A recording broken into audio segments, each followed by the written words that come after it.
सुनाओ वारी एनर्जीज। अब देखिए 3040 रुपए का प्राइस हमें देखने को मिल रहा है एंड यहाँ पर हमारे सामने डे लो से एक अच्छी खासी रिकवरी हमें देखने को मिली है।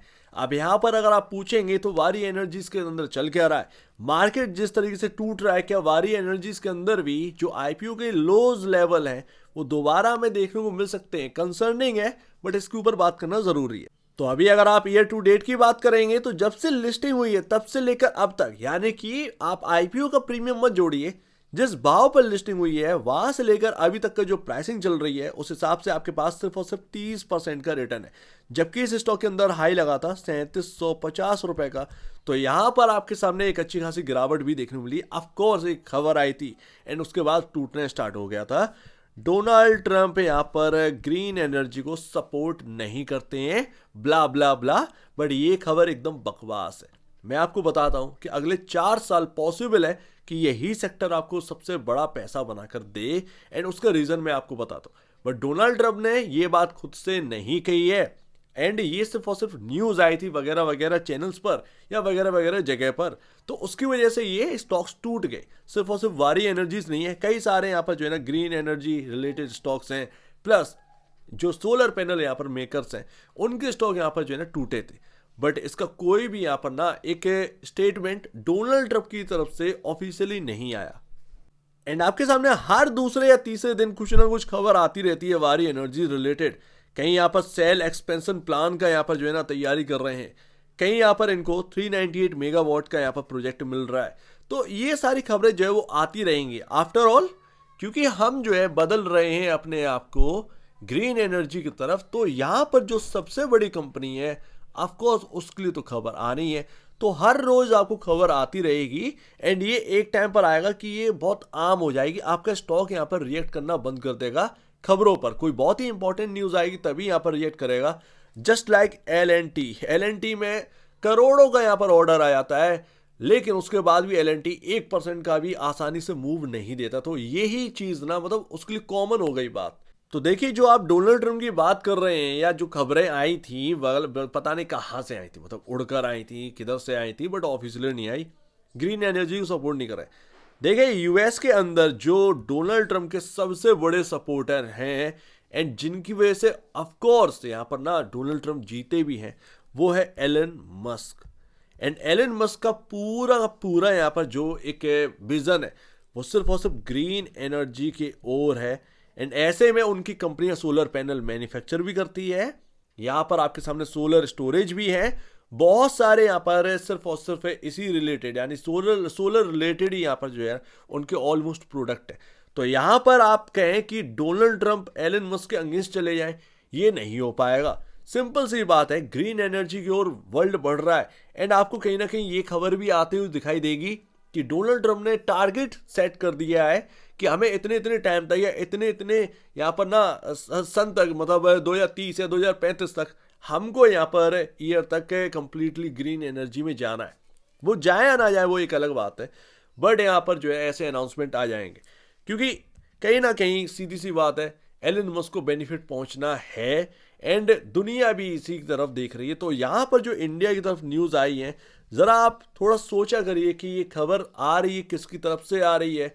स्टॉक तो यहाँ पर ना टूट गए थे, ऑलमोस्ट मोस्टली यहाँ पर स्टॉक जो है वो क्रैश हो गए थे उसके बाद, इस खबर के बाद।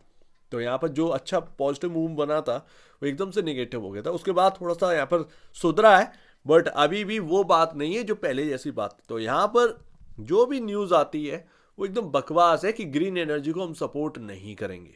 लेकिन बहुत इंपॉर्टेंट यहाँ पर रहेगा देखना कि डोमेस्टिक ऑर्डर कैसे आते हैं, यानी कि हमारी खुद की गवर्नमेंट जो है वो क्या कर रही है, कितनी तेजी से वर्क कर रही है, ये काफ़ी कुछ देखना होगा क्योंकि इम्पैक्ट तो पड़ेगा। वारी एनर्जीज यहाँ पर सोलर मैन्युफैक्चरिंग में सबसे आगे निकल रही है, इनको बेनिफिट मिलता है। सिंपल सी बात है, सेल्स आप देखिए कितना यहाँ पर ग्रो किया है साल दर साल। आप मार्च 2023 से मार्च 2024 की बात करें, 6751 से सीधा 5 डिजिट में यहाँ पर जो है प्राइसिंग जो है वो पहुंच गई है। सॉरी, सेल्स यहाँ पर पहुंच गई 11,398 करोड़, ऑलमोस्ट 11,400 करोड़ के आसपास का यहाँ पर जो है सेल्स पहुंच गई। तो ये आपके सामने हर जगह तो नहीं होता वो दिखाई दे रहा है, सिंपल सी बात है। इवन पावर कंपनी जो है ना वो भी ये करके नहीं दिखा पाए। ऑफकोर्स यहाँ पर एक टाइम ऐसा आएगा कि बूम चलते चलते वो रुकावट आएगी, ये भी यहाँ पर ना डबल होना बंद हो जाएगा, लेकिन वो अभी समय नहीं है, वो समय बहुत दूर है। अभी तो नीड है वर्ल्ड को, और हर कंट्री नहीं काम कर रही है, इंपोर्ट एक्सपोर्ट का भी बिजनेस करेंगे तो ये यहाँ पर ना अपॉर्चुनिटी क्रिएट करता है आगे। इसीलिए कहीं ना कहीं ध्यान देना चाहिए इस सेक्टर, इस कंपनी के ऊपर भी। एंड आप प्रॉफिटेबिलिटी देखिए, आप देखिए अभी तक का जो एक रिकॉर्ड है वो तो भैया वारी एनर्जीज का बहुत अच्छा है। अगर ऐसे ही ग्रो करता रहेगा सो डेफिनेटली उसका यहाँ पर पॉजिटिव इंपैक्ट पड़ेगा प्राइस पर। मान लीजिए कि इन फ्यूचर आपको जो है प्रॉफिट आफ्टर टैक्स में गिरावट देखने को मिले, तो फिर ऐसे सिनेरियो में स्टॉक तो टूटेगा ही, तो उसका आपको ध्यान देना है। बट कहीं ना कहीं ऐसा नहीं होता दिखाई देगा, पॉसिबल है। देखिए आगे आने वाले टाइम में वो तो आपको जो है ना, आपने लॉन्ग टर्म के लिए चुन लिया है तो इसका मतलब ये नहीं कि सब कुछ ठीक है, आपको ट्रैक भी करना पड़ेगा कंपनी को, ये भी बहुत इंपॉर्टेंट चीज होती है। लेकिन फ्यूचर है, सोलर का फ्यूचर है। एंड जिस तरीके की प्रॉफिटेबिलिटी है, पैट है, ये आपका सीधा सीधा एबीबी इंडिया से ही आपका मैच करता है, तो आप उनसे कंपेयर कर सकते हैं खुद को। ऑफकोर्स आपसे अलग थोड़ा सा यहाँ पर इलेक्ट्रिक इक्विपमेंट में आते हैं, बहुत सारे यहाँ पर जो है अलग अलग चीज़ें बनाते हैं ये, बट फिर भी आप आते तो इलेक्ट्रिक इक्विपमेंट के अंदर ही हैं, आपके पीयर ही हैं, ये पीयर कंपैरिजन है। तो आप यहाँ पर ना प्रॉफिटेबिलिटी हुई, सेल्स हुआ, इससे कंपेयर कर सकते हैं। मैं ऑलरेडी आपको दिखा चुका हूँ, तो ये कोई नई बात नहीं है। एंड उसी हिसाब से यहाँ पर ना एबीबी इंडिया वर्क कर रहा है 22 टाइम पर। ये स्टॉक का price to book value 9.65 time पर कर रहा है, तो ये अपने आप में एक अच्छी बात है कि हम एक अंडर वैल्यूड जोन में, यहाँ से कितना समय लगेगा बढ़ने में ये देखने वाली बात है, बट हम एक अंडर वैल्यूड है हमारे पीयर कंपैरिजन का जो प्रॉफिट आफ्टर टैक्स है 12 ट्रिलियन मंथ के हिसाब से वो 1600 करोड़ है, हम 1200 करोड़ के आसपास का है। तो यही है, सिर्फ 400 करोड़ का डिफरेंस है। तो अगर वो 22 टाइम पर चल रहे हैं तो हम 15 टाइम पर चलेंगे, बस आप ये समझ के चल सकते हैं। बट हाँ, हम पीयर कंपैरिजन काफी एक अंडर वैल्यूड तो है, ये तो हमें समझ में आ रहा है। एंड सेकेंड लास्ट, यहाँ पर जो डिलीवरी बेसिस पर क्वांटिटी हमें देखने को मिल रही है वो काफ़ी कम हो चुकी है। देखिए 18-19% का यहाँ पर डिलीवरी क्वांटिटी देखने को मिली है, यानी कि इंटरेस्ट कम हुआ है। सिंपल सी बात है, इंटरेस्ट यहाँ पर घटा है। एंड अगर इंटरेस्ट घटेगा तो भाई सिंपल सी बात है, ये स्टॉक ना एक रेंज में कंसोलिडेट कहीं ना कहीं करता रहे, भले ही गिरे ना, भले ही चले ना, बट एक कंसोलिडेशन जोन में ये चलता रहे। एंड लास्ट यहां पर अगर आप देखेंगे तो 3010 जैसे तैसे आज इसने 3010 रुपए का लेवल बचा है। मैं आपको बताया था 3200, ये काफ़ी इंपॉर्टेंट लेवल है। आप देखोगे हम इसके इर्द गिर्द ही क्लोज हुए। एंड यहाँ पर एक टाइम ऐसा है कि 3200 से सीधा 3440 रुपए के आसपास जाता हुआ ये स्टॉक दिखा। बट आप देखिएगा कि हायर साइड से उसी दिन प्रॉफिट बुकिंग भी आ गई, तो हम कुल मिलाकर 3200 के ऊपर टिक नहीं पा रहे। ये कंफर्मेशन तो मिला है स्टॉक की तरफ से। एंड उसके बाद 3-4 दिन तक बिकवाली भी हुई है, आज जाकर ग्रीन कैंडल बनी है बिकॉज ऑफ आप एक इंपॉर्टेंट लेवल पर थे 3010। ये आपको बचाना 3010 3011 यही इंपॉर्टेंट जगह थी। एंड यहीं पर हम जो है वो दोबारा घूमते हुए दिखाई दिए। ऑफकोर्स यहाँ पर 3040 के आसपास की क्लोजिंग हमें देखने को मिली है, बट फिर भी यहाँ पर ना एक मूव तो यहाँ पर खराब हुआ है, ये तो बात है। इंपॉर्टेंट लेवल सिर्फ और सिर्फ यही है 2700 2620।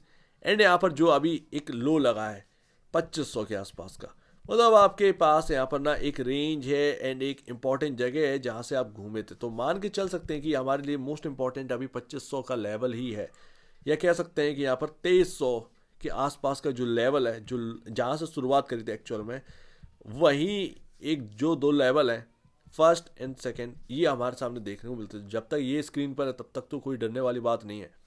पर सीधी सी बात अगर हम देखें तो यहाँ से 500 और 800 रुपये नीचे की हम बात कर रहे हैं, 500-700 रुपये नीचे की बात कर रहे हैं, तो ये काफ़ी ज़्यादा हो जाता है, इसको हम टैकल नहीं कर सकते। तो एज अ इन्वेस्टर आप सिर्फ और सिर्फ यहाँ पर कह सकते हैं कि भैया SIP देखिए, ज़्यादा बेहतर है, क्योंकि आप लंबे नज़रिए को देख रहे हैं। तो आप थोड़ा सा यहाँ पर ना एक्यूमुलेट करते रहिए अगर आपको पसंद है वारी एनर्जीज।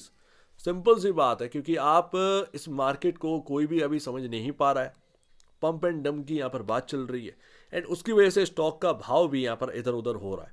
तो आप इसमें जो है प्रिडिक्ट नहीं कर सकते एकदम। ट्रेडिंग जो है वो चलती रहेगी, बट लॉन्ग टर्म इन्वेस्टमेंट के लिए मेरे ख्याल से SIP ज़्यादा बेहतर है। आप हर महीने हफ्ते जो भी क्वांटिटी जोड़ना चाहे वो आप जोड़ते रहिए, इससे आपका एक एवरेज बनता रहेगा प्राइसिंग का। ये ज़्यादा बेहतर रहेगा, क्योंकि आप और हम कोई भी प्रिडिक्ट नहीं कर सकता कि कहाँ से किधर हो जाएगा, क्योंकि मार्केट अनप्रिडिक्टेबल है इस वक्त। एंड डोनाल्ड ट्रम्प से पहले मार्केट क्या, दुनिया यहाँ पर देख रही है कि होने क्या वाला है, कितना टैक्सेस लगने वाले हैं, क्या होने वाला है, इंपोर्ट पर कितना टैक्स लगा देंगे। तो ये सारी बातें अभी इंपॉर्टेंट है। तो आप आसानी से यहाँ पर जो है ना एकदम सोचे कि इजी मूव मिल जाएगा, ये नहीं है। बट हाँ, ये एक गलत बात है कि जो लोग कह रहे हैं कि ट्रम्प यहाँ पर ग्रीन एनर्जी को पसंद नहीं करते, बिल्कुल ये गलत बात है। इनका जो एक खुद के यहाँ पर जो साथी हैं वो तो पूरा ग्रीन एनर्जी की ओर है। अगर ट्रम्प ऐसा कहेंगे तो वो सीधा सीधा उन पर यहाँ पर इम्पैक्ट पड़ जाएगा। तो ये तो फालतू की बात है, कहीं ना कहीं दुनिया इसमें बढ़ रही है और आगे बढ़ेगी। इसने एक बाई का मौका दिया था, इस न्यूज़ ने बाई का मौका दिया, बस और कुछ नहीं है। सो उम्मीद है काफ़ी कुछ आपको समझ में आया होगा।